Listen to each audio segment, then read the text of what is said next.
Hello everyone and welcome back to Join MNS Academy. I hope you all are studying well and also keeping yourself healthy. Now let's start with this chapter which is cell cycle and cell division. ये chapter जो है cell cycle and cell division बहुत ही important है because जो हमने recent trend देखा है प्रीवियस ईयर क्वेश्चंस में, तो इस चैप्टर से हमेशा कोई ना कोई क्वेश्चन आता ही गया है, not only for MNS but जो लोग नीट या फिर एम्स के लिए प्रिपेयर कर रहे हैं उनके लिए भी ये चैप्टर बहुत इंपॉर्टेंट है बिकॉज जो एमएनएस का एग्ज़ाम है वहाँ पे सिर्फ 50 क्वेश्चंस है, उसमें बायोलॉजी केमिस्ट्री एंड फिज़िक्स का डिवीज़न है, तो इसलिए वहाँ पे मैक्सिमम 1 या 2 क्वेश्चंस आते हैं। बट जो एमएनएस के अलावा जो बाकी एग्ज़ाम्स हुए जैसे एम्स एंड नीट, वहाँ पे ज़्यादा क्वेश्चंस आते हैं, तो इस चैप्टर से मिनिमम 3 और 4 क्वेश्चन तो पूछे ही जाते हैं।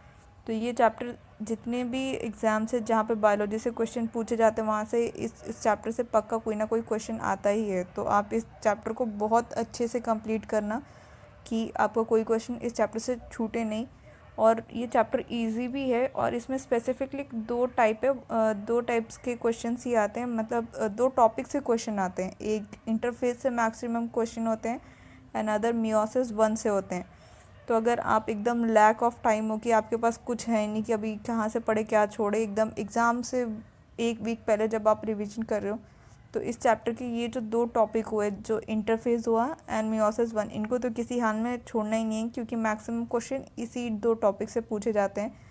ये नहीं कि पूरा चैप्टर ही छोड़ दे, बाकी चीज़ें भी पढ़नी है बट एट लास्ट पॉइंट पे ये दो तो बिल्कुल छोड़ना ही नहीं है। इन दोनों को पूरा से पूरा रिवाइज़ करना ही है चाहे कुछ भी हो जाए, क्योंकि इन दोनों को आप पढ़ के जाएंगे तो हो सकता है कि क्वेश्चन इसी में से पूछे एंड ये बहुत इजी चैप्टर है, तो आप यहाँ से अपने मार्क्स लूज़ करना अफोर्ड ही नहीं कर सकते हैं।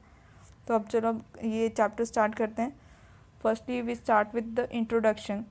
तो इंट्रोडक्शन में है कि growth and reproduction are characteristics of a cell. It simply means कि जो एक सेल है उसको अपने आप को शो करने के लिए लिविंग, उसको ग्रोथ एंड रिप्रोडक्शन करना ही पड़ेगा, तभी हम बोलेंगे कि वो एक लिविंग है। जब आप छोटे क्लासेस में होते हैं तब हम पढ़ते बायोटिक एंड एबायोटिक और living and non living things. तो जो लिविंग थिंग्स होते हैं उनका एक प्रॉपर्टी होता है कि वो ग्रोथ एंड रिप्रोडक्शन शो करते हैं। अगर वो ये रिप्रोडक्शन एंड ग्रोथ शो नहीं करते हैं तो हम कहते हैं कि ये नॉन लिविंग सेल्स है या नॉन लिविंग ऑर्गेनिजम्स है। The second point is cell reproduce by dividing into two, with each parental cell giving rise to the 2 daughter cells, each of them divide। Means कि ये एक cell है तो ये हमेशा डिवाइड करेगा, तभी हम इसको लिविंग कहेंगे। एंड जो ये डिवाइड होके दो सेल्स बनाते हैं इसको हम क्या कहते हैं, डॉटर सेल्स कहते हैं, जो यहाँ पे मेंशन है। एंड जो ये डॉटर सेल्स है ये भी फर्दर अपने पास एबिलिटी रखते हैं कि ये डिवाइड कर सकें और अपनी आगे प्रोजेनी बना सके, तभी इनको भी हम लिविंग कहेंगे। अगर इस स्टेज के बाद अगर ये लोग डिवाइड ही नहीं किए, इट मीन्स ये सेल यहाँ पे डेथ में चला गया है या फिर ये यहाँ पे एग्जिस्ट नहीं कर रहा इसके बाद। सो ये जो सेल्स जो फ्रॉम इस सेल से बने, ये जो पेरेंट सेल है, उसके बाद से जब ये डॉटर सेल बने तो इन डॉटर सेल के पास भी प्रॉपर्टी है कि वो फर्दर आगे डिवीजन शो कर सकें। Cell division, DNA replication and cell growth have to take place in coordinated way to ensure correct division and formation of progeny cells containing intact genomes। Means जो जैसे ये cell है यहाँ पे जब ये डिवाइड हुआ तो इसके अंदर कुछ प्रोसेसेस होते हैं जो एक कोऑर्डिनेटेड वे में होंगे तभी ये सेल डिवाइड करेगा। अगर जो जो ये इसके अंदर प्रोसेसेस होते हैं वो होता है डीएनए रेप्लिकेशन। इसके अंदर से जो प्रोटीन होता है वो इस सेल में, मान लो अगर एक प्रोटीन है और इसको डिवाइड करना है तो उसको अपना ग्रोथ करना पड़ेगा, ज़्यादा प्रोटीन बनाने पड़ेंगे अपने अंदर कि वो दोनों सेल्स में इक्वली डिवाइड होए। देन उसके बाद से हार्मोन होते हैं और भी बहुत सारी चीज़ें होती हैं जो इस सेल में प्रॉपर वे में बनेंगी तभी वो आगे डिवाइड करेगा। और अगर वो प्रॉपर वे में फॉर्म नहीं कर पाया या फिर कुछ चीज़ें रेगुलेटेड वे में नहीं हुई तो वो फर्दर डिवाइड करेगा तो अनइक्वल सेल्स बनेंगे, विच मीन्स हो सकता है ये सेल बड़ा हो या ये सेल छोटा हो, एक ऐसा हो जाए। या फिर जो इसके अंदर क्रोमोसोम्स है, इसके अंदर मान लो इसके पास 14 क्रोमोसोम है तो ये हो सकता है कि अगर इसका प्रॉपर डिवीजन नहीं हुआ तो इसके पास 14 के 14 क्रोमोसोम आ गए, इसके पास 13 ही आए। या फिर ये जो क्रोमोसोम है इसके इस सेल के शेप, क्रोमोसोम के शेप एंड इस सेल के क्रोमोसोम के शेप में कुछ डिफरेंस आ गया, जैसे जो आपने पढ़ा होगा क्रोमोसोमल एब्रीवेशंस जो हो जाते हैं वैसा कुछ हो जाए। तो इसके लिए जो सेल डिवीजन होता है उसे बहुत एक कोऑर्डिनेटेड एंड रेगुलेटेड वे में होना बहुत इंपॉर्टेंट है, अदरवाइज बहुत सारे प्रॉब्लम हो सकते हैं जो फर्दर डॉटर सेल्स बने, और ये भी हो सकता है कि वो जो डॉटर सेल बने फिर वो आगे डिवाइड ही ना कर पाए बिकॉज उनके बीच में कोऑर्डिनेटेड डिवीजन हुआ ही नहीं है. The sequence of events in which the genome of a cell is duplicated and further it is divided into two cells or two daughter cells, it is termed as cell cycle. So इसका meaning simply ये हुआ कि जो ये एक cell है, जब ये इसका बीच जो न्यूक्लियस में जो डीएनए है या इसका जीनोम है वो जब डुप्लीकेट होता है, डुप्लीकेट मीन्स जब वो सिंगल है और उससे वो डबल हो जाता है सेम साइज़ का, और उसके बाद जब वो फर्दर डिवाइड होता है दो सेल्स में इन अ रेगुलेटेड वे और दो डॉटर सेल फॉर्म करता है, तो इस होल प्रोसेस को हम सेल साइकिल बोलते हैं. तो ये पॉइंट इसमें एक्सप्लेन किया है. अब इसके बाद फेजेस ऑफ सेल साइकिल, और एक और इसमें इम्पॉर्टेंट पॉइंट है कि जो सेल साइकिल होता है वो ऑर्गेनिज्म टू ऑर्गेनिज्म वेरी करता है. जैसे ह्यूमंस होते हैं, ह्यूमंस का जो सेल साइकिल है वो 24 आवर्स है, मीन्स जो ह्यूमन सेल है वो 24 आवर्स में एक बार डिवाइड करता है. अगर इसने अभी डिवाइड कर लिया इस सेल ने, तो ये इसके बाद से इंटरफेज में चला जाएगा फॉर 23 आवर्स एंड 1 आवर में वो डिवाइड करेगा, और तो ये उसका एमफेज हो जाएगा. एंड वैसे ही जो यहाँ पे बाकी एक और एग्जांपल दिया हुआ है ईस्ट का जो सेल साइकिल होता है वो होता है 90 मिनट्स का. अब मेनली जो एक सेल साइकिल होता है उसके 2 फेजेस होते हैं जिसको हम 2 पार्ट्स में बोलते हैं. तो first is interphase and second is M phase और mitosis phase. And again interphase में भी 3 पार्ट्स होते हैं, एंड जो माइटोसिस और एम फेज है उसके 4 पार्ट्स होते हैं. ये हम धीरे धीरे आगे के स्लाइड्स में देखेंगे और मैं आपको एक्सप्लेन करूँगी. The M phase represents a phase when the actual cell division or mitosis occur, and interphase is a phase between the 2 successive M phase. So ये एक सेल है, इसने डिवाइड किया, तो जब ये डिवाइड कर रहा है तो हम इसको एम फेज कह रहे हैं, एंड जब ये रेस्ट कर रहा है तो हम इसको इंटरफेज कह रहे हैं, एंड इस रेस्ट के बाद ये अगेन डिवाइड कर रहा है तो हम इसको माइटोसिस कह रहे हैं. तो इंटरफेज किया हुआ, interphase is the time between 2 successive M phase और माइटोसिस फेज. तो यही चीज़ हमने इस पॉइंट में एक्सप्लेन की है.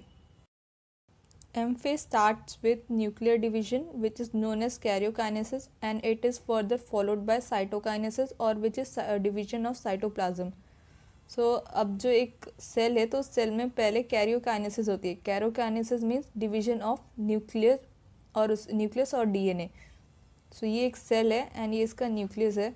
तो यहाँ पे डीएनए है, तो जब ये डिवाइड करेगा तो ये सेल पहले ऐसे इंटैक्ट फॉर्म में रहेगा. पहले इसके न्यूक्लियस में हमें एक डिवीजन दिखेगी, देन जब न्यूक्लियस डिवाइड हो जाएगा तब उसके बाद हमें 2 ऐसे पहले सेल डिवाइड होने वाले होंगे, एंड इसके नेक्स्ट स्टेज में ये क्या हो जाएगा, ये प्रॉपर 2 डॉटर सेल्स फॉर्म हो जाएंगे with a nucleus which are of same size and same genetic material. ये डायग्राम जो मैं ड्रॉ कर रही हूँ थोड़ा ऊपर नीचे है, बट ये सेम साइज के ही फॉर्म होंगे. द इंटरफेस दो is called resting phase, but in this interface the cell is preparing for the cell growth and DNA is replicated in an orderly manner for the further cell divisions or following the cell cycle. So जो interphase है वो हम कहने के लिए उसको सिर्फ resting phase कर रहे हैं, बट उस फेज में जो एक सेल है वो मेटाबॉलिकली बहुत ज़्यादा एक्टिव है. मेटाबॉलिकली एक्टिव मीन्स जो सेल है, सेल का DNA रेप्लिकेट हो रहा है, उसके अंदर प्रोटीन सिंथेसिस हो रही है, उसके अंदर न्यूक्लियोटाइड फॉर्म हो रहे हैं, अमीनो एसिड्स, सेंट्रियोल है, वो सब चीज़ें जो फर्दर उसको डिवाइड करने के लिए चाहिए होंगी वो सब चीज़ें उस इंटरफेस के टाइम पे फॉर्म हो जाती हैं उस सेल के अंदर. सो अब इसके बाद से हम देखते हैं इंटरफेस में क्या क्या चीज़ें हो रही हैं, वो सब अब धीरे धीरे चेक करते हैं. तो जो इंटरफेस है वो 3 पार्ट्स में डिवाइडेड है. जो फर्स्ट है उसको बोलते हैं gap 1 phase or G1 phase. Second is S phase or synthesis phase. Third is G2 phase or gap 2 phase. So जो गैप 1 फेज है it corresponds the interval between mitosis and initiation of DNA replication. So इसका मतलब क्या है कि जो G1 phase है वो G1 फेज है initiation of interphase, as in जब ये माइटोसिस हो जा रहा है, एक सेल ने डिवाइड कर लिया है, तो उसके बाद जो सबसे पहले स्टेज में जिसमें जा रहा है उसे हम कह रहे हैं G1 फेज. इसलिए G1 फेज को हम पोस्ट माइटोटिक फेज भी कहते हैं और प्री सिंथेसिस फेज भी कहते हैं। सो ये फर्दर उसके दो नेम्स हो गए जो हम G1 फेज के लिए भी यूज़ कर सकते हैं कहीं कहीं पे, which is post mitosis and pre synthesis phase. Then उसके बाद से जो ये G1 फेज है, ये G1 फेज सबसे लॉन्गेस्ट फेज होता है इंटरफेज का। सो एक क्वेश्चन इस फॉर्म में आ सकता है कि which phase is the longest phase of interface, तो उसका आंसर होगा G1 फेज। एंड ये इंटरफेस एक मोस्ट इम्पॉर्टेंट टॉपिक है इस चैप्टर का। मैक्सिमम क्वेश्चन जो है वो इंटरफेस से आते हैं। एंड सेकंड जो मोस्ट इम्पॉर्टेंट टॉपिक है इस चैप्टर का वो है मियोसिस 1। सो इस पार्ट को बिल्कुल भी आप मिस मत करना, इसको कम्प्लीटली अच्छे से करके जाना। एंड बाकी चीज़ें क्या हो रही है G1 फेज में, तो G1 फेज में RNA, प्रोटीन और न्यूक्लियोटाइड, अमीनो एसिड सब चीज़ का सिंथेसिस हो रहा है। एंड यहाँ पे क्या नहीं हो रहा है, तो यहाँ पे DNA की रेप्लिकेशन नहीं हो रही है। ये एक इम्पॉर्टेंट पॉइंट है कि यहाँ पे DNA रेप्लिकेट नहीं हो रहा है, बट यहाँ पे synthesis of protein, nucleotide, amino acid, ATP and बाकी चीज़ें सब कुछ हो रही है। G1 फेज के बाद नेक्स्ट फेज है S phase. During S phase the doubling of DNA takes place but chromosome numbers remain same. It means कि अगर एक ये सेल है, इसमें अगर पहले इतना मान लो 1 ग्राम DNA है, तो आफ्टर S फेज हम चेक करेंगे तो इसके पास कितना हो जाएगा, इसके जो DNA हो जाएगा वो हो जाएगा 2 grams in by weight. But जो इसका क्रोमोसोम नंबर है, मान लो अगर यहाँ पे इसके पास 46 क्रोमोसोम्स हैं, तो वो क्रोमोसोम S फेज के बाद 46 ही रहेंगे। ऐसा नहीं होगा कि वो 46 से डबल होने के बाद 56 या 92 हो जाएंगे। जो अगर हम 46 का डबल करेंगे तो वो 92 हो जाएगा, तो वैसा कुछ नहीं होता है। जो उसका DNA है सिर्फ वो डबल होता है, उसका क्रोमोसोम डबल नहीं होता है। एंड इसके अलावा एक और चीज़ S फेज में होती है, वो क्या होता है कि जो उसमें सेंट्रियोल होते हैं, जो हमें फर्दर फेज में चाहिए होगा फॉर सेल डिवीजन, वो भी डुप्लीकेट हो जाता है। और इसके बाद S फेज ख़त्म हो जाता है, देन G2 फेज स्टार्ट हो जाता है। तो G2 फेज में क्या होता है, सिंथेसिस ऑफ प्रोटीन्स एंड बाकी चीज़ें जो हमें माइटोसिस के लिए चाहिए होंगी। तो मैक्सिमम प्रोटीन सिंथेसिस होता है, वो होता है G2 फेज में। एंड उसके बाद एक स्टेज आता है जिसको बोलते हैं क्विसेंट स्टेज और G0 स्टेज, जो यहाँ पे एक डायग्राम में है। यहाँ पे आपको दिख रहा होगा कि लिखा है यहाँ पे कि ये एक G0 फेज में सेल जा रहा है। ये एक सेल है यहाँ पे, ये एक सेल है, तो इसने क्या किया, ये G1 में तो गया, G1 में गया मीन्स इसके पास जो भी RNA, protein, nucleotide, amino acid जो भी चीज़ें वो सब सिंथेसाइज हुई, बट ये फर्दर S फेज में नहीं जाएगा। ये यहाँ से मेटाबॉलिकली इनएक्टिव होके वहीं पे प्रेजेंट रहेगा। इट मीन्स ये डेड नहीं है, ये लाइव है, बट ये आगे इस प्रोसेस का पार्ट नहीं है। तो इसे हम मेटाबॉलिकली इनएक्टिव कहते हैं। जैसे जो पोलर बेयर होते हैं वो बहुत सारा खाना खा के हाइबरनेशन में चले जाते हैं, बट वो डेड नहीं होते हैं। वैसे इसने भी जो भी चीज़ें इसको चाहिए थी वो सब यहाँ पे अपना प्रोसेस कंप्लीट कर लिया, बट ये हाइबरनेशन में चला गया और इसी को सेल साइकिल अरेस्ट या फिर क्विसेंट स्टेज में चला गया सेल, हम ऐसा कहते हैं। तो जो मेनली जो एड्स कॉजिंग वायरस होता है HIV, तो जब वो HIV किसी ह्यूमन को इन्फेक्ट करता है या उसके सेल को इन्फेक्ट करता है, तो वो साथ ही साथ उसके साथ जो अपने सिम्टम्स होते हैं उस ह्यूमन में शो नहीं करता है। वो सेल जाके पहले उसे इन्फेक्ट करता है, लेकिन वो सेल अरेस्ट वाली कंडीशन में चला जाता है और क्विसेंट स्टेज में चला जाता है। एंड फर्दर आप कितने ईयर्स 6, 7, 8 इसका कोई नंबर भी नहीं है कि वो कब एक्टिव हो जाएगा। और अगर वो एक्टिव नहीं हुआ तो ह्यूमन को कोई कंडीशन या कोई सिम्टम्स ऑब्जर्व भी नहीं होंगे। बट अगर वो वहाँ पे एक्टिवेट हो गया, तब उसके बाद से वो ह्यूमन के इम्यून सिस्टम पे जाके अटैक करता है एंड उसका इम्यून सिस्टम इतना वीक कर देता है कि वो बहुत जल्दी कोई भी अगर डिजीज़ होती है तो वो उससे मर जाता है। सो ये एड्स एक जो HIV वायरस है वो क्विसेंट स्टेज में रहता है, बाद में वो एक्टिवेट हो जाता है। सो ये इंटरफेस की बात हमने यहाँ पे कंप्लीट कर ली। क्योंकि ये इंपॉर्टेंट है इसलिए मैं अगेन शॉर्ट में आपको रिवाइज़ करा दे रही हूँ कि इसमें क्या क्या हो रहा है। तो जो फर्स्ट फेज़ है G1 फेज़, गैप 1 फेज़, इसके बाकी और दो नाम है, वो है पोस्ट माइटोटिक फेज़ और प्री सिंथेटिक फेज़। देन ये लॉन्गेस्ट फेज़ है इंटरफेज़ का। यहाँ पे क्या क्या सिंथेसाइज हो रहा है, तो यहाँ पे RNA, protein, nucleotide, amino acid, ATP इन सब चीज़ों का सिंथेसिस हो रहा है। यहाँ पे डीएनए रेप्लिकेट नहीं हो रहा है। क्या रेप्लिकेट नहीं हो रहा है? तो डीएनए रेप्लिकेट नहीं हो रहा है। एंड इसके बाद G1 फेज़ ख़त्म हो गया। Then next is S phase. तो एस फेज़ में क्या हो रहा है? यहाँ पे डीएनए तो ज़रूर डबल हो रहा है बट क्रोमोसोम नंबर में कोई चेंज नहीं हो रहा है। सेकेंड चीज़ क्या हो रही है? यहाँ पे हो रहा है सेंट्रियोल का डुप्लीकेशन, और बस यहाँ पे दो चीज़ें हुई, वो हुई कि डीएनए डबल हो गया एंड सेंट्रियोल भी डबल हो गया। देन उसके बाद आ गया G2 फेज़, और G2 फेज़ में क्या हो गया? G2 फेज़ में हुआ प्रोटीन का सिंथेसिस फॉर माइटोसिस। अब ये हो गया इंटरफेज़ ख़त्म। अब इसके बाद स्टार्ट हो जाएगा माइटोसिस और M phase. Then in animals mitotic cell division is only seen in diploid somatic cells, and in plant can show mitotic division in both haploid and diploid cell. So जो animal cells होते हैं, animals के पास two types के cell होते हैं, एक होते हैं सोमैटिक सेल्स एंड एक होते हैं जर्म सेल्स। तो जो जर्म सेल्स होते हैं उनकी प्लॉइडी होती है सिर्फ एन मीन्स जैसे हम ह्यूमन का एग्जांपल ले ले तो एन जो होगा तो वो सिर्फ 23 होगा, means single set of chromosomes. And diploid means 2n, तो वो हो जाएगा 46, means whole set of chromosomes. तो जो एनिमल्स होते हैं, तो एनिमल्स में जो माइटोटिक डिवीजन होता है वो सिर्फ सोमैटिक सेल्स में दिखता है, जहाँ पे हमारा क्रोमोसोम नंबर 46 है।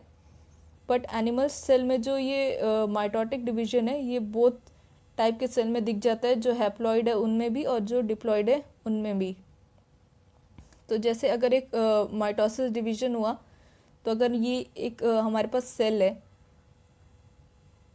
ये सेल है, तो अगर इसका 2n है हमारे पास, तो जब ये डिवाइड होगा फर्दर एंड जो दो न्यू सेल्स बनेंगे वो भी 2n ही होंगे, उनका जो प्लॉइडी नंबर है वो चेंज नहीं होगा। वो जो यहाँ पे 2n है, जो उसके पेरेंट का प्लॉइडी नंबर है, वही उनके डॉटर सेल्स का भी प्लॉइडी नंबर होगा। तो इसलिए इसको इक्वेशनल डिवीजन भी कहते हैं माइटोसिस को। अब यहाँ से एम फेज स्टार्ट हो गया, और M phase is mitosis phase. Since the number of chromosome in parent and progeny cells is same, it's also known as equational division. ये इक्वेशनल डिवीजन क्यों हुआ वो मैंने आपको वहाँ पे एक्सप्लेन किया, बिकॉज जो पेरेंट सेल है और जो डॉटर सेल है उन दोनों सेल्स का क्रोमोसोम नंबर सेम है, इसलिए इसको इक्वेशनल डिवीजन कहते हैं।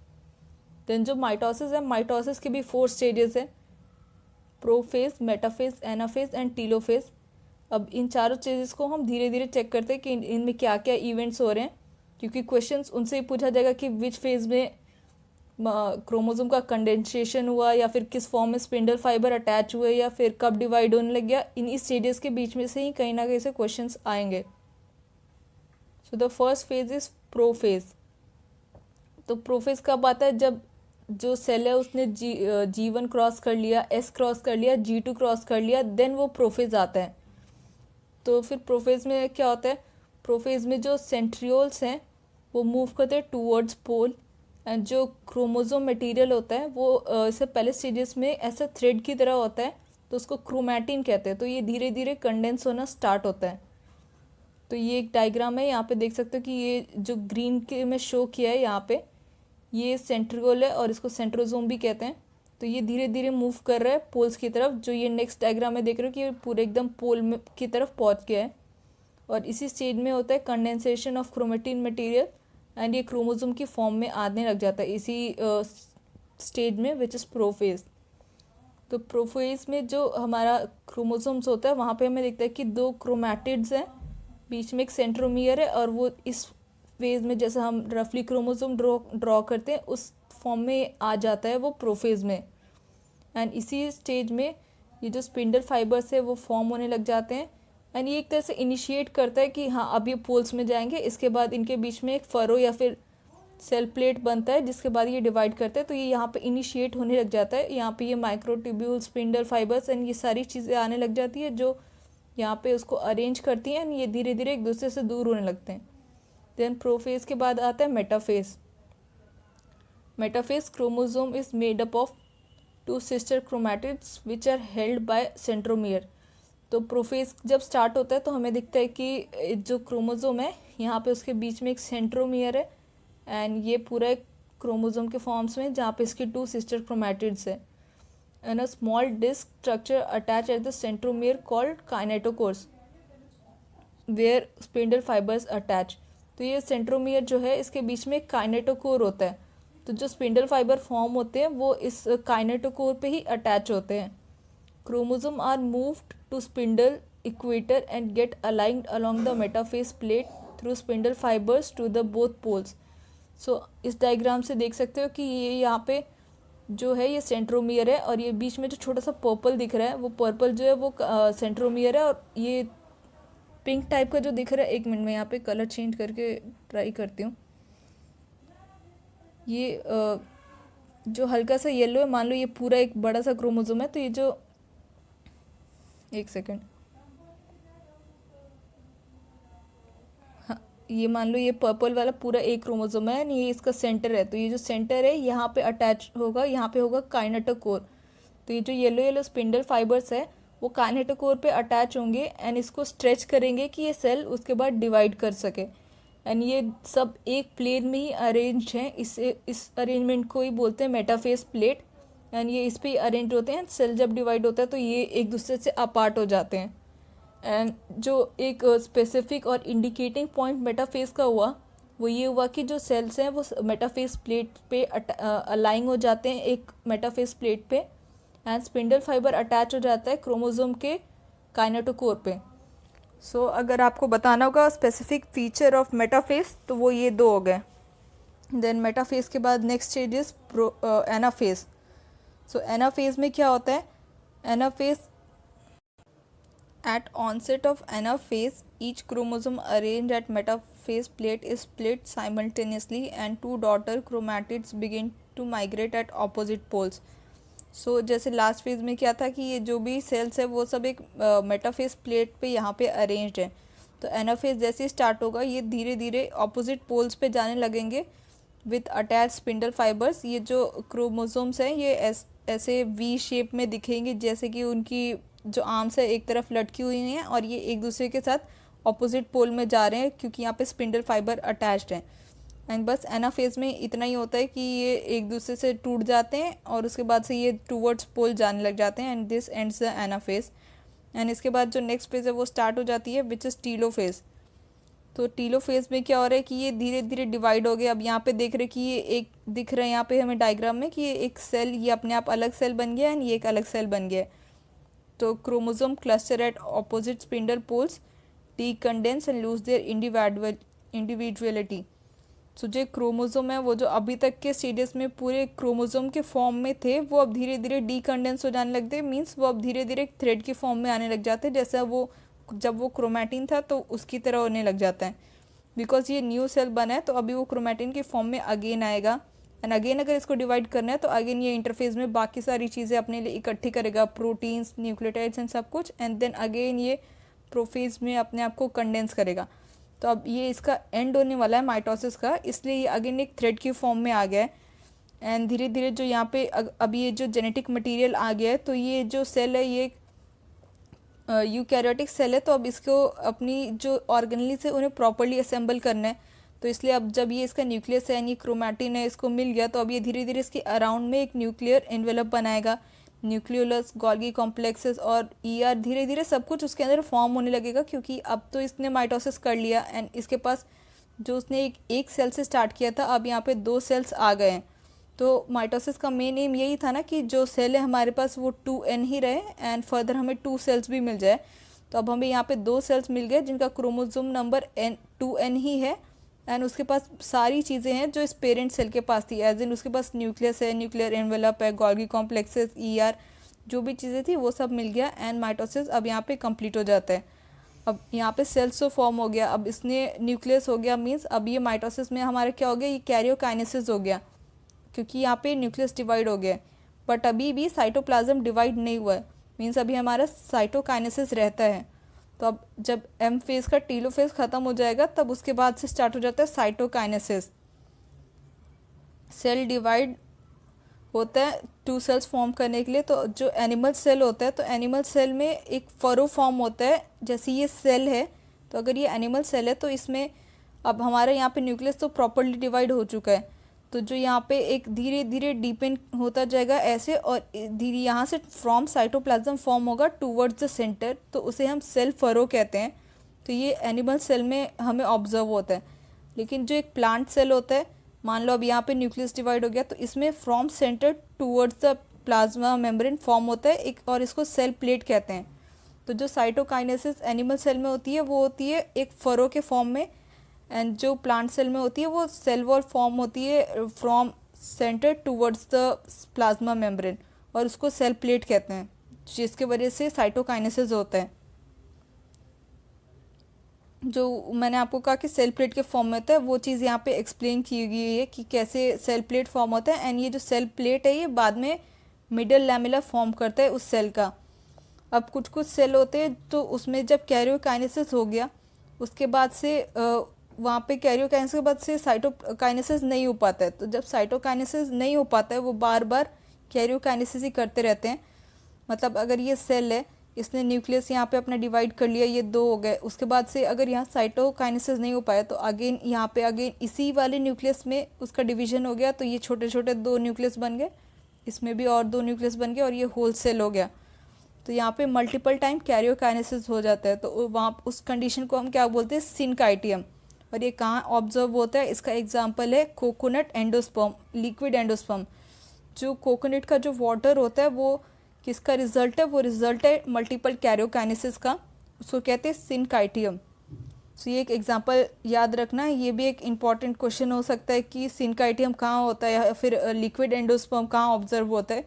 ये क्वेश्चन मॉर्फोलॉजी में भी पूछा जाता है, जो क्लास 11th का चैप्टर 3rd या 4th है, मॉर्फोलॉजी इन फ्लावरिंग प्लांट्स। तो जब हम वो चैप्टर करेंगे तो ये चीज़ अगेन वहाँ पे भी आएगी कि सिनकाइटियम कहाँ ऑब्जर्व होता है वहाँ पे। इसके अलावा और भी एग्जांपल्स होंगे, बट ये कोकोनट एक प्रोमिनेंट एग्जांपल है। देन अब सिग्निफिकेंस ऑफ माइटोसिस, कि माइटोसिस डिवीजन कहाँ कहाँ पे यूज़ होगा और इसकी सिग्निफिकेंस क्या है।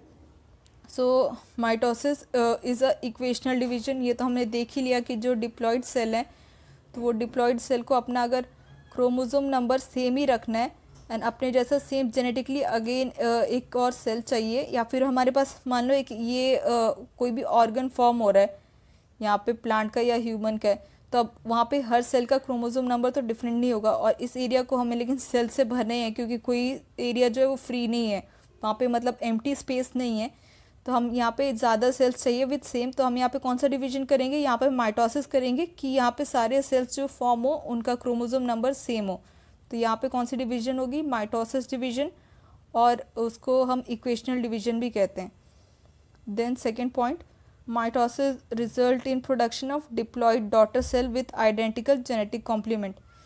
एंड अगेन इक्वेशनल डिवीजन तो है ही। उसके बाद जो यहाँ पे ये जो सेल्स फॉर्म हो रहे हैं पेरेंट सेल से, तो ये पेरेंट सेल है, ये पेरेंट सेल है एंड ये डॉटर सेल है। तो जो इस पेरेंट सेल से ये जो 2 डॉटर सेल्स फॉर्म हो रहे हैं उनका जेनेटिक मटेरियल एग्जैक्टली इस पेरेंट के जैसे सेम है। मीन्स उसका न्यूक्लियस के अंदर जो डीएनए है, अगर यहाँ पे 1 ग्राम था तो वो अब दोनों सेल्स डिवाइड होने के बाद दोनों के पास 1 ग्राम ही गया है। ये नहीं है कि इसके पास 1.5 या फिर इसके पास 0.5 गया है। तो ये इसलिए भी हेल्प करता है कि जो जेनेटिक कॉम्प्लीमेंट है वो सेम है। ऐसा नहीं कि बाय वेट ही उसमें जो कंटेंट है, जैसे जो एक डीएनए होता है, डीएनए के अंदर ATGC का जो सेम अरेंजमेंट होता है, वही जब सेल डिवाइड होंगे तो उस ATGC का जो अरेंजमेंट है वो भी सेम ही रहेगा। देन सेल माइटोसिस डिवीजन इसलिए भी करते हैं कि उसका न्यूक्लियो साइटोप्लाज्मिक रेशियो सेम रहे। अब ये न्यूट्रोसाइटोप्लाज्मिक रेशियो क्या होता है कि ये एक सेल है तो ये तब तक डिवाइड नहीं करेगा जब तक इसका न्यूक्लियस, ये न्यूक्लियस है और ये इसका बाहर का साइटोप्लाज्म है, इसका रेशियो एक ऐसे कंडीशन में ना हो जब तक ये सेल सरवाइव करे। अब अगर सेल है उसका न्यूक्लियस बहुत बड़ा हो जाएगा तो उसकी बाहर की ऑर्गेनेलिज एक्ट नहीं कर पाएगी, क्योंकि जो बाहर की ऑर्गेनेलिज है वो फंक्शन ठीक से कर ही नहीं पाएगी, क्योंकि न्यूक्लियस और उनके बीच में ट्रांसपोर्टेशन प्रॉपर हो नहीं पाएगा। तो ये जब डिसबैलेंस हो जाता है तो उसी को साइटोप्लाज्मिक रेशियो कहते हैं। तो वो जो साइटोप्लाज्मिक रेशियो होता है अगर वो चेंज हो रहा है तो सेल प्रॉपर वर्क नहीं कर पा रहा है, तो उसको रिस्टोर करने के लिए सेल डिवाइड करता है कि अगेन जो उसके न्यूक्लियस का साइज़ है और जो उसके साइटोप्लाज्म का साइज़ है वो एक प्रॉपर कंडीशन में आ पाए कि ये अपना वर्क आगे फंक्शन कर पाए। अगर ये साइटोप्लाज्मिक रेशियो चेंज हो जाता है तो सेल डिवाइड नहीं करता, वो अगेन सेल अरेस्ट में चला जाता है, या फिर जैसे वहाँ पे सिनकाइटियल फॉर्म हुआ वैसे बहुत सारी चीज़ें उस सेल में आ जाती हैं और वो सेल आगे सर्वाइव नहीं कर पाते हैं। it helps in cell repair also. Then mitotic division in meristematic tissue result in continuous plant growth throughout the life.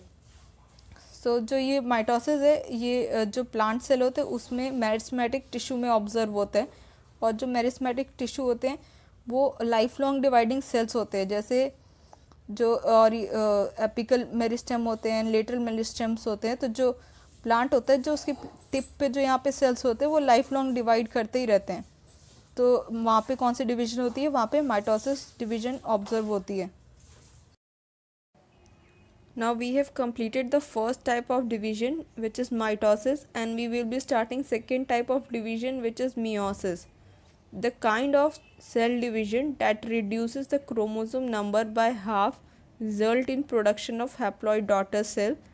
This kind of division is called meiosis. So इसका मतलब ये है कि meiosis is a type of division in which जो हमारे parent cell है उनका जो क्रोमोसोम नंबर है उसका हाफ हो जाएगा उनकी डॉटर सेल में। बिकॉज जो क्रोमोसोम नंबर हाफ हो जा रहा है इसलिए हम मियोसिस को रिडक्शन डिवीजन भी कहते हैं। मैं रिडक्शन की यहाँ पे लिख रही हूँ क्योंकि ये इसके इक्विवेलेंट है, इसलिए मैंने ये यहाँ पे लिखा है। तो आप ये भी जब आपके नोट्स यहाँ बना रहे हो वहाँ पे लिख लेना कि reduction division, D is for division. यहाँ पे वहाँ पे स्पेस नहीं था इसलिए मैंने यहाँ पे लिख दिया। अब ये कैसे हो रहा है वो मैं आपको एक्सप्लेन करती हूँ कि जो भी पेरेंट सेल होता है वो 2n होता है, एंड 2n में जब इसमें मियोसिस होता है, मियोसिस जो डिवीजन होता है वो 2 फेज़ में होता है। मतलब एक जो फर्स्ट डिवीजन होता है उसको मियोसिस 1 कहते हैं। तो मान लो दिस इज़ मियोसिस 1, यहाँ पे हमारे सेल बने, यहाँ पे हमारे 2 सेल बनेंगे, एंड इनमें वापस मियोसिस 2 होता है। तो जो एट द एंड जो हमारे पास रिजल्ट होते हैं, हमारे पास 4 सेल बनते हैं और वो होते हैं हैप्लॉइड। सो जो फर्स्ट पॉइंट है उसमें यही है कि जो ये मियोसिस डिवीजन है, meiosis division eight the and जो प्रोडक्शन होता है उसमें 4 हैप्लॉइड सेल्स होते हैं। इस पॉइंट में तो जस्ट इतना ही एक्सप्लेन किया कि हैप्लॉइड होते हैं, 4 मैंने आपको आपके इन्फॉर्मेशन के लिए बता दिया, और ये चीज़ आगे आएगी भी कि कैसे 4 सेल्स बन रहे हैं। Then second point is meiosis ensures the production of haploid phase in the life cycle of sexually reproducing organisms, whereas fertilization restores the diploid phase. So इस पॉइंट में ये कि जो ऑर्गेनिज्म होता है, जो सेक्सुअली रिप्रोड्यूसिंग ऑर्गेनिज्म होते हैं वो तो 2n होते हैं मैक्सिमम फेज। तो जो 2n होते हैं तो जब वो डिप्लॉयड फेज़ में, अभी डिप्लॉयड फेज़ में, तो जब वो हैप्लॉइड में आते हैं तो वो यहाँ पे मियोसिस होता है, जिससे वो मियोसिस होता है तो वो हैप्लॉइड फेज़ में आ जाते हैं। ये रिडक्शन ऑफ डिवीजन यहाँ पे होता है तो जिसकी वजह से वो हैप्लॉइड फेज़ में आ जाते हैं और ये n हो जाते हैं। एंड जब इन्हें डिप्लॉयड होना होता है तो ये क्या होता है, जब ये फर्टिलाइज़ करते हैं तो यहाँ पे अगर एक और n आया, ये फर्टिलाइज़ होता है तो ये 2n फॉर्म हो जाता है। तो ये इसका एक लाइफ साइकिल हुआ कि 2n है, 2n से वो n फॉर्म हो रहा है, एंड देन अगेन वापस से 2n और n के कैसे फॉर्म हो रहे हैं। तो वही कह रहे हैं कि जो मियोसिस है, मियोसिस कब हो रहा है, जब हमें उसे 2n से n में लेके आना है और उसका हैप्लॉइड फेज हमें जब रीगेन करना है तब वहाँ पे मियोसिस डिवीजन हो रहा है। Meiosis during gametogenesis in plants and animals, this leads to the formation of haploid gametes. So ये जो मियोसिस है, मियोसिस गैमेट फॉर्मेशन के टाइम में होती है, दोनों में, प्लांट्स एंड एनिमल्स बोथ में। और आफ्टर मियोसिस जो हमारे सेल्स प्रोड्यूस होते हैं वो हैप्लॉइड होते हैं। अब यहाँ पे इस स्लाइड में हमने की फीचर्स की मियोसिस के एक समरी टाइप का बोल सकते हैं, एक समरी टाइप की हमने लिखी है कि मियोसिस में क्या क्या चीज़ें होती है, कितने फेजेस हैं, उसके बारे में हम धीरे धीरे देखेंगे। So the first point is meiosis involves 2 sequential cycle of divisions.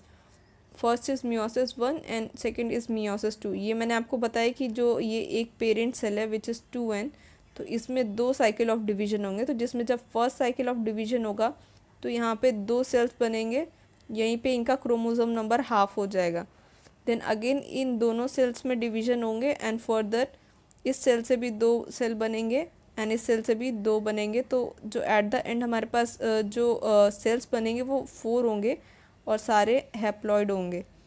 तो ये मियोसिस का एक जिस्ट है कि कितने सेल्स फॉर्म होने वाले हैं, कितने स्टेजेस होने वाले।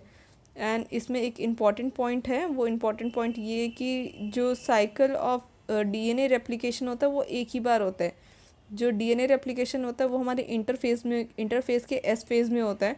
तो वो सिर्फ एक ही बार होता है, बट जो सेल का डिवीजन होता है वो 2 बार होता है। तो ये एक यहाँ पे एक इम्पॉर्टेंट पॉइंट है, इसको मार्क करके रखना कि अगर पूछेंगे कि सेल साइकिल रेप्लिकेशन कितने बार होता है, तो फिर वो मियोसिस में सेल साइकिल रेप्लिकेशन एक बार होता है और माइटोसिस में तो डिवीजन एक बार होता है, तो एक ही बार ही होगा वहाँ पे रेप्लिकेशन।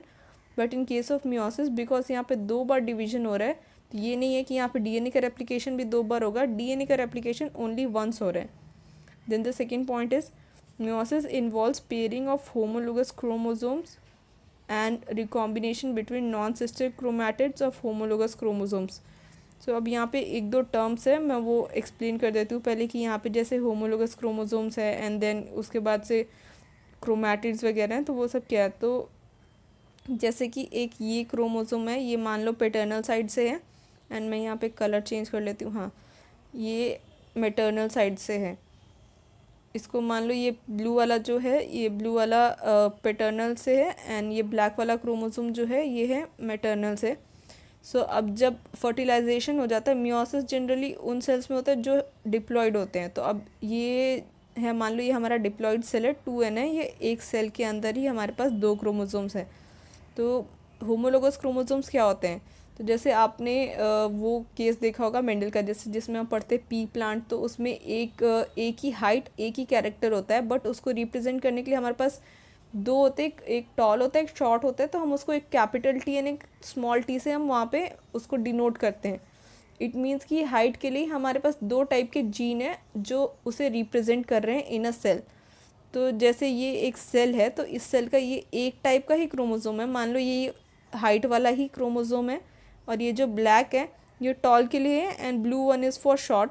सो ये दोनों तो एक ही टाइप के क्रोमोसोम हुए ना, जो एक ही चीज़ के लिए लोकेट कर रहे हैं उस सेल में, तो ये इस टाइप के क्रोमोसोम्स को कहते हैं हम होमोलोगस क्रोमोसोम्स।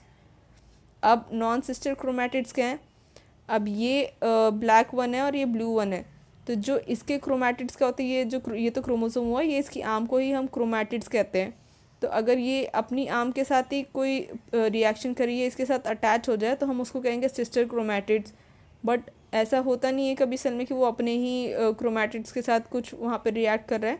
ये क्या होता है, हम मियोसिस में देखेंगे कि ये जो मैटर्नल वाला है ये पैटर्नल वाला है, ये एक दूसरे के साथ फर्दर प्रोसेस में अटैच होते हैं, वहाँ पे उनका जेनेटिक मटेरियल जो है वो ट्रांसफ़र होता है। तो बिकॉज ये पैटर्नल का है एंड एक ये मैटर्नल का है एंड ये दोनों रिकम्बाइन हो रहे हैं, तो इसलिए हम इसको कहते हैं इसलिए हम इसको नॉन सिस्टर क्रोमैटिड्स का रिएक्शन कहते हैं या रिकॉम्बिनेशन कहते हैं। रिएक्शन तो ज़्यादा केमिस्ट्री का वर्ड है, वो यहाँ यूज़ नहीं करेंगे, यहाँ पे रिकॉम्बिनेशन या फिर आगे काइजमेटा है या साइनेप्टोनिमल कॉम्प्लेक्स फॉर्म करता है, वो सब चीज़ें हम कहेंगे। तो ये बिकॉज ये दोनों क्रोमोसोम्स डिफरेंट हैं और वो एक दूसरे के साथ अटैच हो रहे हैं, इसलिए हम इसको कहते हैं नॉन सिस्टर क्रोमैटिड्स, बिकॉज एक क्रोमोसोम का पार्ट ही, एक ही होमोलोगस क्रोमोसोम का पार्ट है, बट वो इंडिविजुअली डिफरेंट है। Then last point is 4 haploid cells are formed at the end of meiosis 2। तो ये मैंने आपको एक रफ डायग्राम बनाया था, वहाँ पे दिखाया था कि कैसे at the end after 2 sequential division which is meiosis 1 and meiosis 2 we get 4 haploid cells. Now next, so meiosis भी अगेन माइटोसिस की तरह ही होता है, इसमें भी 4 फेजेस होते हैं which is prophase, metaphase, anaphase and telophase. इसमें भी वैसे ही 4 फेजेस होंगे, बट जो मियोसिस का प्रोफेज होता है वो लिटिल बिट कॉम्प्लिकेटेड होता है देन माइटोसिस। अब क्या होता है कि जो प्रोफेज का फर्स्ट फेज होता है इसमें 5 फेजेस एक्स्ट्रा होते हैं एंड इन 5 जो स्टेजेस हैं इनमें बहुत सारी डिफरेंट चीज़ें होती है एंड मैक्सिमम क्वेश्चन इसी से आएंगे कि मियोसिस के प्रोफेज में क्या क्या हुआ। जैसे इंटरफेस पे मैंने कहा था ना कि डबल ट्रिपल जितने भी स्टार मार्क करने हैं आप मार्क कर लो, क्योंकि मैक्सिमम क्वेश्चन यहीं से पूछेंगे। अगेन ये भी एक उसी टाइप का चैप्टर का इस चैप्टर का हाईलाइट है कि प्रोफेज 1 यहाँ से ही मैक्सिमम क्वेश्चन पूछे जाते हैं। So what is the first point of prophase 1? It is that the first point में तो यही है कि ये टिपिकली लॉन्गर है एंड कॉम्प्लेक्स है माइटोसिस से, एंड प्रोफेज ही बाकी चारों फेजेस में से सबसे लंबा है क्योंकि इसके अंदर बहुत सारे इवेंट्स हो रहे हैं। सो क्या क्या जो 5 फेजेस हैं प्रोफेज के हम देखते हैं, वो है leptotene, zygotene, pachytene, diplotene and diakinesis. So ये नाम अच्छे से इसी करेक्ट ऑर्डर में ही याद रखना है कि पहले लेप्टोटीन है, देन जाइगोटीन है, देन पैकेटीन है, डिप्लोटीन है, देन डाइकाइनेसिस, क्योंकि कहीं कहीं पे इन फेजेस 5 फेजेस को ही आगे पीछे करके क्वेश्चंस पूछ लिया जाता है। जैसे आपको 4 ऑप्शन दे देंगे, किसी में डाइकाइनेसिस पहले लिख दिया, किसी में डिप्लोटीन पहले लिख दिया, एंड इनको ही आगे पीछे अरेंज करके आपको पूछेंगे कि which of this is correct. तो इसलिए इन फेज को ही अच्छे से आप इस ऑर्डर को ही अच्छे से याद करना है कि पहले लेप्टोटीन है, देन जाइगोटीन है, then pachytene, diplotene and diakinesis. तो अब इन 5 फेजेस में धीरे धीरे क्या हो रहा है वो मैं आपको स्टार्ट करती हूँ एक्सप्लेन करना। So first phase is leptotene. So जैसे कि माइटोसिस के फर्स्ट फेज प्रोफेज में क्या होता है कि जो हमारा जेनेटिक मटेरियल है, डीएनए है, वो बहुत थ्रेड लाइक क्रोमैटिन की फॉर्म में होता है। वैसे ही लेप्टोटीन में भी ऐसा ही जो हमारा क्रोमोजोम है एक थिन थ्रेड के फॉर्म में, एंड ये धीरे धीरे कंडेंस होना स्टार्ट हो रहा है और एक क्रोमोजोम के शेप में हमें विजिबल होता है, या एक अपीयरेंस उसकी क्रोमोजोम की तरह होने लग जाती है। और जो न्यूक्लियर मेम्ब्रेन है वो भी धीरे धीरे डिज़ोल्व हो रही है, क्योंकि वो जब एट द एंड हमारे पास पूरी एक न्यूक्लियर मेम्ब्रेन फॉर्म होगी और 2 सेल्स अलग होंगे, इसलिए वो स्टार्टिंग ऑफ प्रोफेज में धीरे धीरे डिसअपेयर होने लग जाती है। तो यहाँ पे एक डायग्राम है, ये यहाँ पे तो बहुत सारे क्रोमोसोम का नेटवर्क है, उसी को यहाँ पे जूम आउट करके दिखाया है कि ये 2 क्रोमोसोम है। यहाँ पे 2, ये जो फेज जो सेल है ये डिप्लॉयड है। मियोसिस कहाँ हो रहा है, मैंने बताया कि मियोसिस वहीं पे होगा जो हमारे ऑर्गेनिजम्स के सेल्स डिप्लॉयड है। तो ये डिप्लॉयड सेल है, इसलिए इसमें जो ब्लू वन को आप मान लो कि blue one is from paternal side and red is from maternal side. ये चीज़ ध्यान रखना है। ये आगे के स्टेजेस में भी कैसे कब डिफ्रेंशिएट हो रहे हैं वो मैं एक्सप्लेन करूँगी। तो ब्लू को हमने पैटर्नल माना है एंड रेड वाले को हमने मैटर्नल माना है, ये याद रखना है। देन फर्स्ट फेज़ हो गया। फर्स्ट फेज़ में क्या हुआ कि जो हमारा क्रोमैटिन है वो बहुत थिन था इससे पहले, तो अब वो कंडेंस होकर धीरे धीरे एक विजिबल क्रोमोसोम की फॉर्म में आने लग गया है। तो दिस एंड्स हमारा लेप्टोटीन। लेप्टोटीन के बाद हमारा सेकेंड फेज़ है जाइगोटीन। जाइगोटीन में क्या हो रहा है, जाइगोटीन जो हमारे क्रोमोसोम्स है वो स्टार्ट करते हैं एक दूसरे के साथ पेयर अप होना और होमोलोगस क्रोमोसोम क्या थे, मैंने जो होमोलोगस क्रोमोसोम है उनके बीच में ही पेयरिंग अप हो रही है। तो मैंने बताया था कि ये 2n है। अभी हमारे यहाँ पे दोनों सेल्स है, paternal and maternal.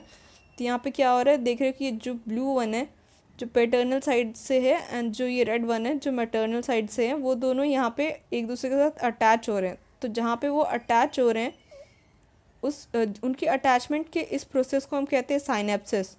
The process where homologous chromosome attach is called synapsis and the structure which is form because of synapsis is called synaptonemal complex. जो टर्म्स है ये यहाँ पे है मेंशन, इसको ध्यान रखना, क्योंकि मैक्सिमम क्वेश्चन में तो एग्जाम्स में यही पूछा जाएगा कि साइनेप्सिस किस स्टेज में हुई, प्रोफेज के किस स्टेज में हुई, जाइगोटीन पैकेटीन ऑप्शंस में वैसे दे देंगे। तो मैक्सिमम क्वेश्चन तो यही पूछा जाएगा कि किस फेज़ में साइनेप्टोनीमल कॉम्प्लेक्स फॉर्म हुआ, या फिर साइनेप्सिस हुई, बाइवेलेंट, टेट्राड, ये जो चीज़ें। और इसके अलावा आगे के उस स्लाइड्स में और भी हैं, तो मैक्सिमम तो इन टर्म्स ही क्वेश्चन पूछे जाएंगे, तो इन टर्म्स को याद रखना। देन अभी हमारा साइनेप्सिस हो गया एंड साइनेप्टोनीमल कॉम्प्लेक्स हो गया। तो साइनेप्सिस क्या हुआ, the process where homologous chromosomes start attachment और show their association with each other is known as synapsis and the structure which is formed is called synaptonemal complex. Then उसके बाद यहाँ पे और 2 चीज़ें हैं, बाइवेलेंट और टेट्राड। जब ये जो होमोलोगस क्रोमोसोम्स एक दूसरे के साथ अटैच हुए हैं, बस इनकी अटैच होने के बाद ही जो ये बिकॉज एक दूसरे के साथ अटैच हो गए इसलिए इनको बाइवेलेंट और टेट्राड कह रहे हैं, और कुछ इसमें स्पेसिफिक नहीं है। मेनली यहाँ पे ये साइनेप्सिस और साइनेप्टोनीमल ही ज़्यादा इंपॉर्टेंट टर्म है। उसके बाद से the complex form by the pair of synapsis homologous chromosome is called bivalent और टेट्राड। ये जो पूरा जो सेल उसके बाद फॉर्म हो गया उसी को इन्होंने कहा है कि इट इज़ अ बाइवेलेंट और टेट्राड। जो जस्ट ये क्रॉस जो ये अटैचमेंट वाला सेक्शन है उसको साइनेप्टोनीमल कॉम्प्लेक्स का है, एंड जो ये पूरा स्ट्रक्चर जो फॉर्म हो गया एक दूसरे से अटैचमेंट के बाद उसको बाइवेलेंट और टेट्राड कह रहे हैं। सो आप इसको अच्छे से समझ गए होंगे कि what is synapsis, what is synaptonemal complex and what is bivalent and tetrad. Because ये बहुत इंपॉर्टेंट है क्या है, इसलिए मैं एक और बार रिवाइज कर दे रही हूँ, आप इसको अच्छे से ध्यान रखना। सो फर्स्ट फेज जो क्या था इसमें, फर्स्ट फेज नहीं, फर्स्ट थिंग जो इसमें क्या थी इंपॉर्टेंट जाइगोटीन की, वो थी साइनेप्सिस। तो साइनेप्सिस क्या है, द एसोसिएशन और attachment of homologous chromosome is known as synapsis. Then उसके बाद सेकेंड इज साइनेप्टोनीमल कॉम्प्लेक्स। तो synaptonemal complex is the the structure which is formed due to synapses. And what is bivalent or tetrad? So the pair of synapsed homologous chromosome, जो ये दो chromosomes है जो एक दूसरे के साथ अटैच हो गए हैं, उस स्ट्रक्चर को हम बाइवेलेंट और टेट्राड कह रहे हैं. सो इतने में हमारा प्रोफेस 1 का जाइगोटीन ख़त्म हो गया. अब जाइगोटीन के बाद नेक्स्ट स्टेज जो हमारी है, वो जो नेक्स्ट स्टेज है वो है पैकेटीन. सो पैकेटीन में क्या हो रहा है? In pachytene exchange of genetic material between two homologous chromosome is known as crossing over. It takes place between non-sister chromatids of homologous chromosome. So इसमें क्या हो रहा है कि जो अभी हमारे लास्ट स्टेज में ये जो दो क्रोमोसोम्स थे, ये जो एक दूसरे के साथ अटैच है, इस पोर्शन में दिख रहे हो, ये अभी सिर्फ एक दूसरे के साथ अटैच हैं. तो इस स्टेज में वो क्या कर रहे हैं? वो एक दूसरे को क्रॉस कर दे रहे हैं. मीन्स जो अभी तक जो हमारा स्ट्रक्चर था वो एक दूसरे के साथ जस्ट ऐसे एक पॉइंट पे अटैच था, यहाँ से मान लो ये अटैच था, अब वो एक दूसरे के साथ एक ऐसा क्रॉस का फॉर्म कर दे रहे हैं. तो उस क्रॉसिंग ओवर स्टेज की इम्पॉर्टेंट हाईलाइट है, वो क्रॉसिंग ओवर है. और वो क्रॉसिंग ओवर कहाँ पे हो रही है? वो बिटवीन नॉन सिस्टर क्रोमैटिड्स हो रहे हैं. अगर ये क्रॉसिंग ओवर ये पूरे सिर्फ मान लो ये जो ब्लू वाला पैटर्नल था हमारा उसमें होती है, तो इसको हम crossing over between sister chromatids कहते हैं. बट ये जो क्रॉसिंग ओवर वो जो हो रही है वो किसके बीच में हो रही है? इस रेड वाले क्रोमोसोम एंड इस ब्लू वाले क्रोमोसोम में, जिसमें से एक पैटर्नल साइड का है एंड एक मैटर्नल साइड का है. इसलिए हम कह रहे हैं the crossing over is taking place between non sister chromatids of homologous chromosomes. ठीक है, अब ये चीज़ समझ में आ गई. तो इसका हाईलाइट है क्रॉसिंग ओवर. तो पैकेटीन से क्वेश्चन यही आएगा, मतलब ऐसे नहीं आएगा, ये ऐसे आएगा कि क्रॉसिंग ओवर किस फेज़ में हो रही है ऑफ प्रोफेज, और क्रॉसिंग ओवर किस में हो रही है ऐसा भी पूछ सकते हैं. प्रोफेज एनाफेज में भी पूछ सकते हैं, उसमें भी पूछ सकते हैं, और बाकी जो 5 फेजेस है प्रोफेज के उसमें से भी पूछ सकते हैं. तो अभी तक हमारा क्या क्या हो चुका है? अभी हमारा साइनेप्सिस फॉर्म हो चुका है, साइनेप्टोनीमल कॉम्प्लेक्स हो गया है, bivalent, tetrad and crossing over भी हमारा यहाँ पे हो चुका है. देन इसके बाद हमारा नेक्स्ट स्टेज है डिप्लोटीन. तो डिप्लोटीन में क्या हो रहा है? Diplotene is a stage characterized by dissolution of synaptonemal complex and the X-shaped structure called chiasmata formed by the tendency of recombined homologous chromosomes of the bivalent to separate from each other except the site of crossovers. सो जो अभी हमारे यहाँ पे जो last phases में था, वो दोनों जो क्रोमोसोम थे वो एक दूसरे के साथ अटैच हो चुके थे, मीन्स एक दूसरे के साथ स्टिक हो चुके थे, एसोसिएशन फॉर्म करके थे. तो डिप्लोटीन में क्या होता है कि जो उनका एसोसिएशन होता है वो बाकी सब प्लेस से धीरे धीरे डिसोसिएट होने लग जाता है, सिर्फ एक प्लेस पे रह जाता है, और जिस प्लेस पे वो रहता है वो एक एक्स शेप का स्ट्रक्चर होता है, उसको काइज़माटा कहते हैं. सो डिप्लोटीन में हमारा क्या हुआ? बाकी पूरे जो भी साइनेप्टोनीमल कॉम्प्लेक्स था उसका डिसोल्यूशन हो जाता है, सिर्फ एक एक्स शेप स्ट्रक्चर रहता है जिसको हम काइज़माटा कहते हैं. देन उसके बाद हमारा लास्ट स्टेप है डाइकाइनेसिस. ये प्रोफेज का लास्ट स्टेप है. इसके बाद से हमारा बाकी स्टेजेस जैसे मेटाफेज था, एनाफेज था, टीलोफेज था, वो हो गए. तो डाइकाइनेसिस में क्या हो रहा है कि in diakinesis the chromosome are fully condense and the meiotic spindles assembled to prepare the homologous chromosome separation, and by the end of diakinesis nucleolus disappears and nuclear envelope also breaks down. So इसमें क्या हो रहा है कि जो हमारे ने last phase में देखा था कि ये जो यहाँ पे जहाँ पे ये वाला है, ये जो धीरे धीरे हमारा पूरा डिज़ोल्व हो चुका है साइनेप्टोनीमल कॉम्प्लेक्स. तो इस फेज़ में, सॉरी ये गलत स्लाइड आ गई, हाँ नेक्स्ट स्लाइड है, हाँ ये पूरा डिज़ोल्व हो गया, डिज़ोल्व हो रहा है. अब इसके बाद से जो हमारा स्टेज में है उसमें क्या हो रहा है कि सिर्फ एक्स जो शेप्ड का हमारा काइज़माटा फॉर्म हुआ है वो है ही. और इसके अलावा इसमें क्या हो रहा है कि जो मियोटिक फाइबर्स है, जो स्पिंडल फाइबर है हमारा एस्ट्रल, सेंट्रियोल, सेंट्रोसोम, वो सब धीरे धीरे अपेयर होने लग जाता है. बिकॉज इसके बाद मेटाफेज जगह, और मेटाफेज का जो मोस्ट इंपॉर्टेंट इंडिकेटिंग पॉइंट है कि वहाँ पे हमारे स्पिंडल फाइबर्स अटैच हो जाते हैं क्रोमोसोम से, और हमारा क्रोमोसोम आ जाता है मेटाफेज प्लेट पे. तो वो होना है, तो उसके लिए हमें क्या चाहिए होगा? Mitotic spindles. तो वो जो माइटोटिक स्पिंडल्स है वो धीरे धीरे अपेयर होने लग जाते हैं, एंड उसके अलावा न्यूक्लियोलस जो है वो डिसअपेयर हो जाता है, एंड न्यूक्लियर एनवेलप भी ब्रेक डाउन हो जाती है. तो हमारा प्रोफेज यहाँ पे ख़त्म हो जा रहा है. प्रोफेज के बाद आ रहा है मेटाफेज. तो मेटाफेज में क्या हो रहा है, जो बाइवेलेंट क्रोमोसोम है वो सब आके अगेन यहाँ पे इक्वेटोरियल प्लेट फॉर्म करते हैं मिडल ऑफ द सेल पे। जो माइक्रोट्यूब्यूल्स है वो ऑपोजिट साइड में तो है ही हमारे सेल में, क्योंकि वो पिछले फेज में ही देखा था हमने, डाइकाइनस में अपेयर होने लग जाते हैं कि वो धीरे धीरे आने लगते हैं। तो इस फेज में वो पूरी तरह से अपेयर हो जाते हैं, प्रोमिनेंटली आ जाते हैं, एंड जो होमोलोगस क्रोमोसोम फॉर्म हुआ है हमारा उसके साथ अटैच हो जाते हैं उसके उस क्रोमोसोम्स पे। तो अब इसके बाद क्या है, हमारे सेल्स पे तो ये अटैच हो गया और ये भी इक्वेटोरियल प्लेन पे आ चुके हैं। तो नेक्स्ट फेज में क्या हो रहा है हमारा, एनाफेज में the homologous chromosome separate while sister chromatids remain associated eight there centromeres. तो अभी तक तो हमारे यहाँ पे दोनों टाइप के सेल थे, पैटर्नल भी था मैटर्नल भी था। तो यहाँ पे जब स्पिंडल फाइबर अटैच हुआ तो अभी तक वो दोनों एक दूसरे के साथ एसोसिएटेड ही थे, बिकॉज हमने आ रहा वहाँ पे एक्स फॉर्म हुआ था तो इसलिए एक दूसरे के साथ एसोसिएटेड ही थे और अलाइन थे हमारे मेटाफेज बोल रही हूँ, इक्वेटोरियल प्लेट पे। तो जब अब एनाफेज आ गया तो अब ये डिसोशिएट होना स्टार्ट हो जाते हैं। तो ये जो सिस्टर क्रोमैटिड्स है वो तो अपने सेंट्रोमियर के साथ अटैच है तो वो उसके साथ जुड़े ही रहेंगे, और एनाफेज है तो अब ये एक दूसरे से सेपरेट होने लग जाएंगे। तो धीरे धीरे जो ये पैटर्नल क्रोमोसोम है एंड ये जो मैटर्नल क्रोमोसोम है ये एक दूसरे से अलग होने लग जाते हैं, सेपरेट होने लग जाते हैं दूर दूर होके। ये बीच में धीरे धीरे अब यहाँ पे ये सेपरेशन का इनका एंड पॉइंट आ रहा है कि अब यहाँ पे दो सेल्स फॉर्म होंगे। तो यहाँ पे यही है कि जो होमोलोगस क्रोमोसोम्स है वो एक दूसरे से सेपरेट हो गए एंड जो क्रोमैटिड्स है वो सिर्फ सेंट्रोमियर से अटैच है। एंड टीलोफेज है last phase of meiosis 1। The nuclear membrane and nucleolus reappear, cytokinesis follows, and this is called as dyad of cells, and the stage between two meiotic division is called interkinesis, which is followed by prophase 1। सो अब देखा था हमने कि यहाँ पे ये cell separate हो गए, अब सेपरेट हो रहे हैं तो धीरे धीरे यहाँ पे इसकी न्यूक्लियस आने लग जाती है, न्यूक्लियस बोल, हाँ न्यूक्लियर वॉल और बाकी सारी चीज़ें आने लग जाती है, न्यूक्लियस, और धीरे धीरे यहाँ पे ये सेल प्लेट जो है ये वहाँ पे पूरा एक प्रॉपर सेल डिवीजन हो जाएगा यहाँ पे, एंड दो सेल्स फॉर्म हो जाएंगे हमारे।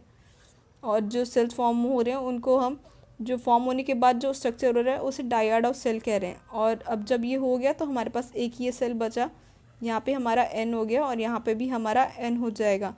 क्यों? बिकॉज जो हमारे होमोलोगस क्रोमोसोम्स थे जो एक पैटर्नल से आया था और एक मैटर्नल से आए थे वो अब हमारे पास, बिकॉज वो सेपरेट हो गए हैं, यहाँ पे देखो ये जो रेड वाले थे एंड ब्लू वाले थे वो एक दूसरे से सेपरेट हो गए हैं, और उसमें सेपरेट होने के बाद जो ये जो इस ब्लू वाले में जो रेड पार्ट है, ये जो काइस्माटा फॉर्म हुआ था उसके जेनेटिक एक्सचेंज की वजह से ये फॉर्म हुआ है। तो कुछ कैरेक्टर्स जो पैटर्नल के थे एंड मैटर्नल के थे वो दोनों में कुछ कुछ डिवाइड हो गए, इक्वली डिवाइड हुए हैं वैसा नहीं कह सकते हैं, बट कुछ पार्ट पैटर्नल का मैटर्नल सेल में चला गया। मैटर्नल सेल भी नहीं बोलूँगी, मैटर्नल क्रोमोसोम बोल सकते हैं हम उसे, सेल तो बोल नहीं सकते बिकॉज सेल तो पूरा एक ही था, सिर्फ क्रोमोसोम का एक्सचेंज हुआ है। तो यहाँ पे some part of paternal has gone to maternal and maternal, some part of maternal chromosome has gone to paternal. तो धीरे धीरे यहाँ पे दोनों चीज़ें एक दूसरे के साथ जेनेटिक जो मटेरियल है उनका एक्सचेंज हो चुका है। तो अब एक्सचेंज हो चुका है यहाँ पे एंड अब ये सेल्स भी डिवाइड हो गए। तो जो हमारे दो सेल फॉर्म हो रहे हैं वो जो उनका क्रोमोसोम नंबर है वो हाफ हो चुका है अब, बिकॉज जो होमोलोगस क्रोमोसोम थे वो सेपरेट हो गए, हाफ इधर चले गए ऊपर वाले सेल में एंड हाफ इस नीचे वाले सेल में आ गए, तो उनका क्रोमोसोम नंबर हाफ हो चुका है। तो जो हम कह रहे थे रिडक्शन डिवीजन कि मियोसिस या रिडक्शन डिवीजन, तो यहाँ पे रिडक्शन ऑफ क्रोमोसोम्स हो चुका है। And the second point is interkinesis. तो जैसे माइटोसिस में क्या होता है, एक सेल डिवीजन होता है, उसके बाद से इंटरफेज होता है जहाँ पे सेल प्रिपेयर करने लग जाता है अपने आप को। तो इस स्टेज में इंटरफेज नहीं होता, यहाँ पे इंटरकाइनेसिस होता है एंड इंटरकाइनेसिस उतना लॉन्ग नहीं होता कि सेल अपने आप को अगेन प्रिपेयर करेगा सब चीज़ों के लिए, कि अपने अंदर वापस से एटीपी और जो भी उसके जो सेल्स को डिवाइड करने के लिए ज़रूरत थी चीज़ें, प्रोटीन एंड वो सब फॉर्म नहीं करेगा। जस्ट थोड़ी देर का एक शॉर्ट इंटरमीडिएट टाइम होता है एंड वापस वो मियोसिस 2 में चला जाता है, बिकॉज अभी हमारे पास दो ही सेल्स फॉर्म हुए हैं। और हमारा एंड प्रोडक्ट ऑफ मियोसिस क्या होता है, हमारे एंड प्रोडक्ट ऑफ मियोसिस होता है 4 haploid sales. So this marks the end of meiosis 1। इसके बाद से हमारा स्टार्ट हो जाएगा मियोसिस 2, सॉरी मियोसिस 1 का हाँ मियोसिस 2 ही स्टार्ट हो जाएगा। और मियोसिस 2 में हमारा फिर again prophase 2, metaphase 2, anaphase 2 and telophase 2 होगा। तो अब उसको हम देखते हैं, उसके बारे में हम स्टार्ट करते हैं कि क्या हो रहा है, कैसे। मियोसिस टू का भी अगेन फर्स्ट फेज यही होगा, प्रोफेज टू।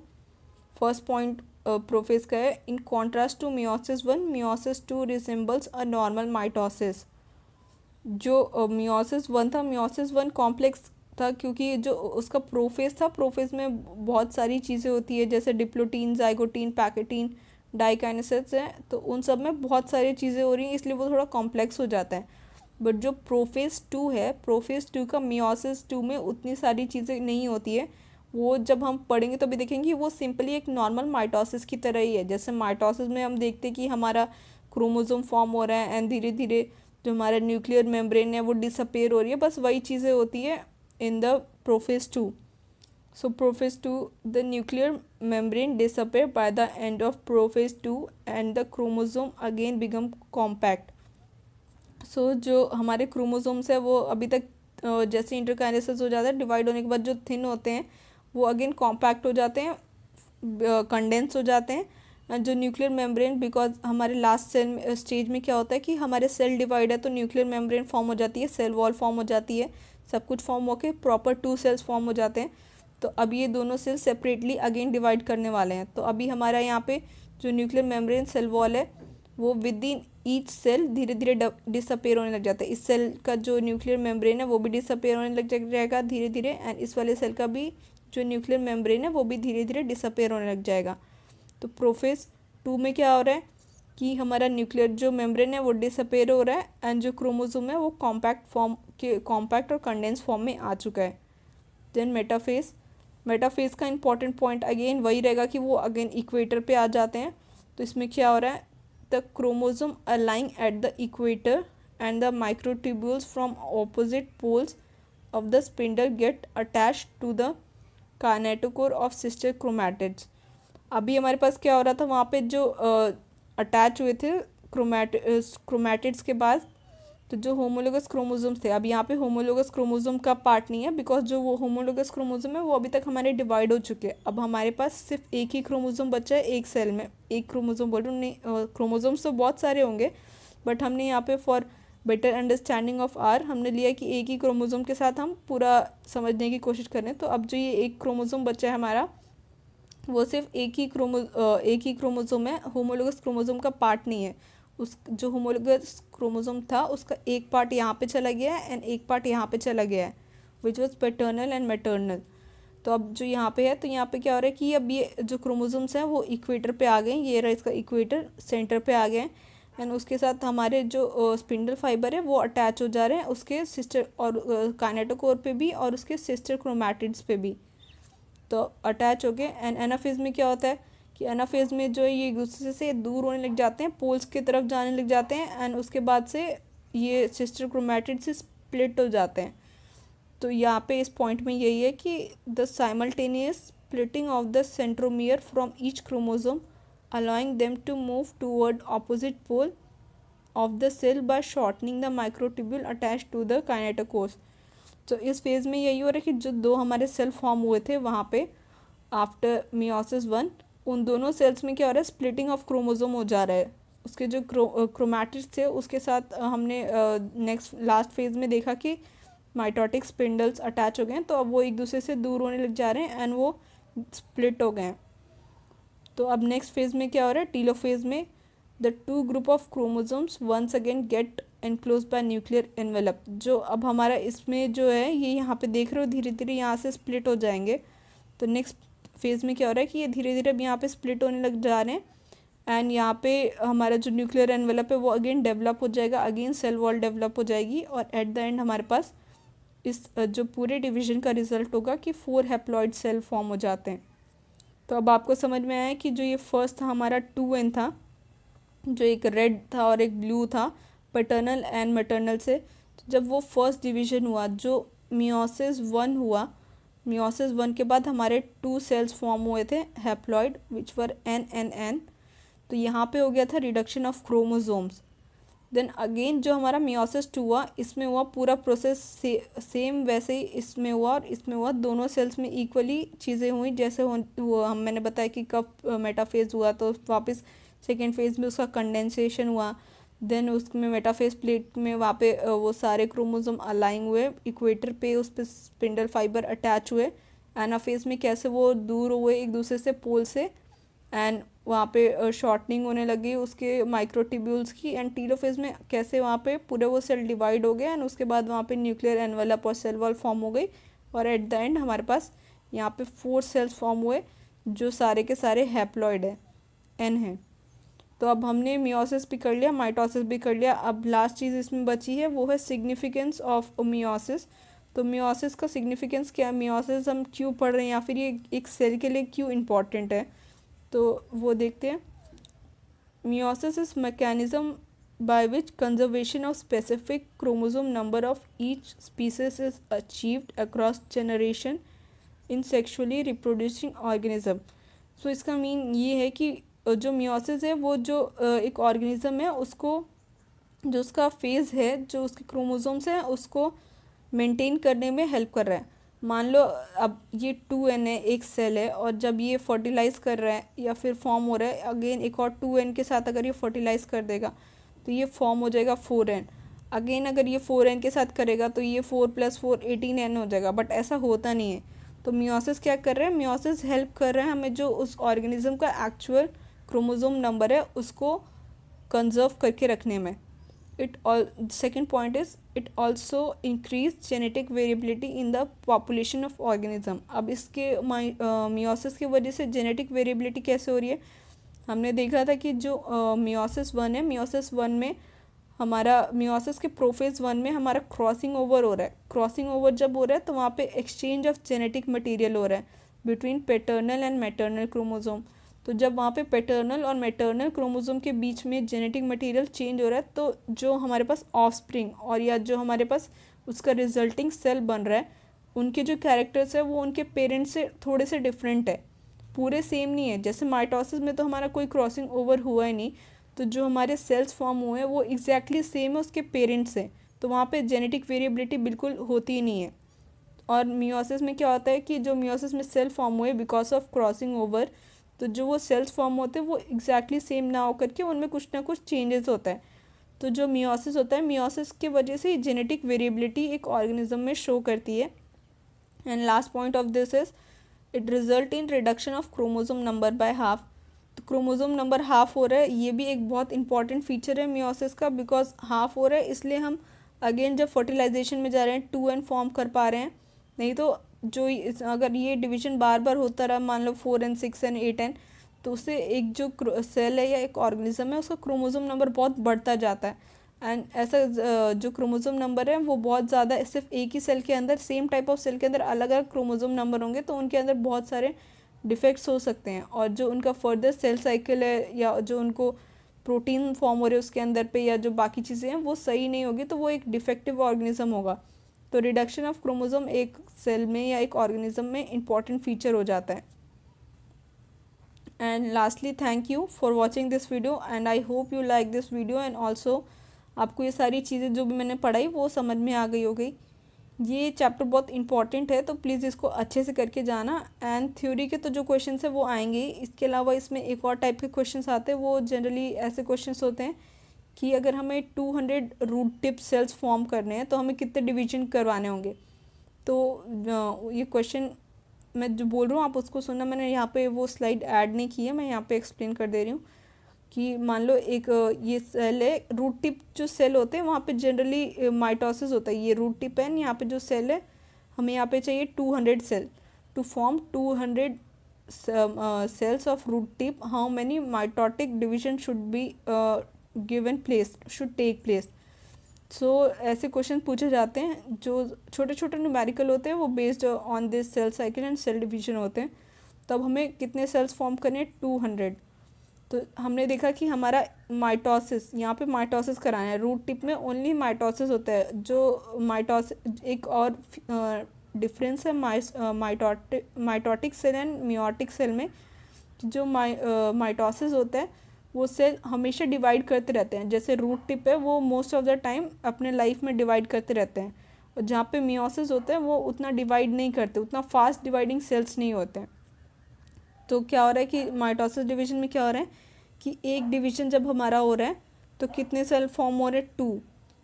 तो एक डिवीजन हुआ तो 2 फॉर्म हुए, एंड अब अगेन एक डिवीजन हुआ तो 4 फॉर्म हुए, अगेन डिवीजन हुआ तो 4 से कितने हो जा रहे हैं? 8। तो अगर हमें ऐसे पूछा है तो कितने इसका क्या फॉर्मूला हो जा रहा है? इसका फॉर्मूला है 2⁻n। तो अब हमारे पास 200 है, तो यहाँ पे कितने हमारे सेल्स कितने हैं? 200। तो अब 200⁻n, तो यहाँ पे जो n की वैल्यू है वो आप निकाल लोगे तो आपका ये सॉल्व हो जाएगा। तो इसी टाइप के छोटे छोटे न्यूमेरिकल्स इस क्वेश्चन से पूछे जाते हैं। मैं ट्राई करूँगी कि इसके ऊपर एक और वीडियो या इस टाइप के क्वेश्चंस हम लेके आएँ और आपको एक और वीडियो में ये अच्छे से करा दूँगी। मैंने यहाँ पे एक रफली आपको आइडिया दे दिया है, आप इस टाइप के देख लेना, बट मैं ट्राई करूँगी कि एक और वीडियो आए और उसमें ऐसे क्वेश्चंस का भी हम एक छोटा सा सेशन रख सके कि आपके जो भी डाउट्स होंगे ऐसे से वो क्लियर हो जाएंगे। And lastly, thank you for watching this video and study well. Bye.